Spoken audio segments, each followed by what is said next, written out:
Ron Henson had the sweetest home, or so the little boy believed. His mommy and daddy never fought. They celebrated little moments and achievements together, and his elder brother adored him. So it was natural for Ron's heart to wonder why one day his mommy started sleeping in the guest room. His daddy had also started returning late from work, and they no longer watched movies together on Friday nights. Worried, he woke up his elder brother Peter one night to discuss it. "Are mommy and daddy okay, Peter?" he asked. "I heard daddy say he is meeting a lawyer and mommy wants custody. What does that mean?" "Dude," Peter grumbled, not wanting to wake up. "Can we discuss this tomorrow? It's normal for so many families. They're getting a divorce." What?" asked Ron, worried. "Are they going to live in different homes? Can we no longer eat pizza together?" Hey, Ron, calm down, okay? Mom's gonna get our custody because Dad doesn't want it anyway. They're waiting to tell you once things are finalized. Dad cheated on Mom, Ron. He was having an affair. He hurt Mom. "But Daddy loves Mommy and he loves us," said the little boy in tears. "Hey, it's alright, okay? Mom and I are here for you." Peter hugged Ron and consoled him. He did what any older, loving brother would, but Ron's heart was not at peace. He couldn't believe his superhero, his daddy, had done such a thing. Ron decided to save his family. He knew his daddy would never leave his mommy if he cried and begged him not to. Whenever his father saw him sad, he would get him what he wanted. Ron knew that would work this time too. His little heart was confident about it. So one morning when his mother, Sharon, called him and told him the truth, Ron was calm, a plan ready at the back of his mind. "He's leaving tonight, honey," Sharon said, her voice breaking. "But I'm here, Ron, and I'll always be here for you and Peter, okay?" Revisiting the painful past only adds to the agony and grief. Ron nodded and didn't say anything, though he suddenly wanted to cry. He swallowed his tears and pretended to be strong.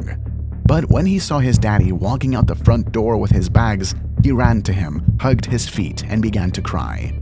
"Daddy, please don't leave. Look, I'm sad. I'm just so sad. You're not leaving, right?" he sobbed. "Ron, dear," his father Darren said quietly. "My taxi's waiting. I need to go." "But why, Daddy? This is your house too," screamed the boy in tears.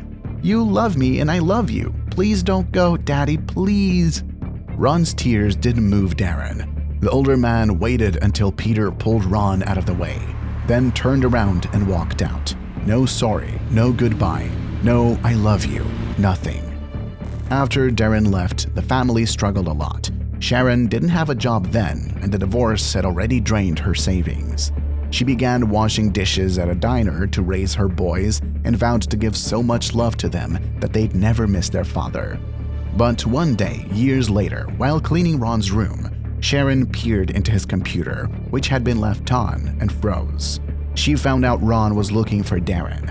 Why? Why did he do that? That night, she sat him down and confronted him. "He never contacted us even once all these years, hon. Why would you do that?" "Mom," said Ron, "he is my father, he is family, and you don't give up on family." "Then why did he give up on us, Ron? Why didn't he consider that when he abandoned us and left you waiting in the doorway?" "Please stop looking for him. He was an awful husband and an even awful father. If you still want to go against your mother, go ahead, Ron, but that man is dead to me.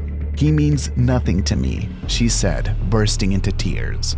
Ron couldn't see Sharon in pain, and he realized he had hurt her. He promised her he would never do it again and decided to stop looking for Darren. "I swear I'm not going to look for Dad, Mom," he said, hugging her. "I'm sorry, I really didn't mean to hurt you." But neither Ron nor Sharon knew fate had other plans. The tables would soon be turned, and Ron would meet Darren. 13 years later, Ron, 28, walked out of his office and called Peter, who worked for the company just a few buildings away. The brothers often had lunch at a small bistro across the street from Ron's office. After ordering their food, Ron and Peter exited the cafe when they saw a beggar on the street, his back facing them, begging the passersby for food. The brothers felt bad and bought a donut and a cup of coffee for the poor guy. But as they saw his face, they were shocked. Fate brought them face to face with the man who had walked out on them. Would the sons forgive him? "Dad?" cried Ron. What happened to you?" Peter smirked. "I just wasted a few dollars and bought that food for nothing. But that's okay, he can still eat it. Let's go, Ron." "Hey, Peter, wait. We can't leave him like this. He's Dad." "So? That changes nothing, Ron. He's a nobody. I'm off. Bye." Peter walked away without turning back to look at his father, but Ron couldn't do that. He brought Darren to the cafe, got him food, and patiently listened to his story. It turned out Darren was deceived by his new wife, who kicked him out of the house after transferring the house and his assets to her name. Darren couldn't handle it, so he turned to drinking to help him cope, which destroyed his life and brought him to the streets. "You're coming home with me, Dad," Ron said, feeling terrible after hearing his father's story. "You can live with me, all right? I'll help you." "I can't, son," the older man said in tears. "As Peter said, I deserve this life. What I did came back to bite me. Leave me alone, son. Go away. Just go away." "I won't, Dad. I can't give up on my family. I know what you did was terrible, but that doesn't change the fact that we're still related. You're still my father, and the family never gives up on their loved ones." After a lot of convincing, Ron brought Darren home. He told Peter and Sharon that he would forgive Darren because he wanted to be free of the pain he'd suffered years ago. Also because the younger Ron was happy even if he despised his father for years, wanting to know why he had abandoned him. It was enough for him to know Darren had admitted his mistakes. That healed the younger and grown-up Ron's broken heart.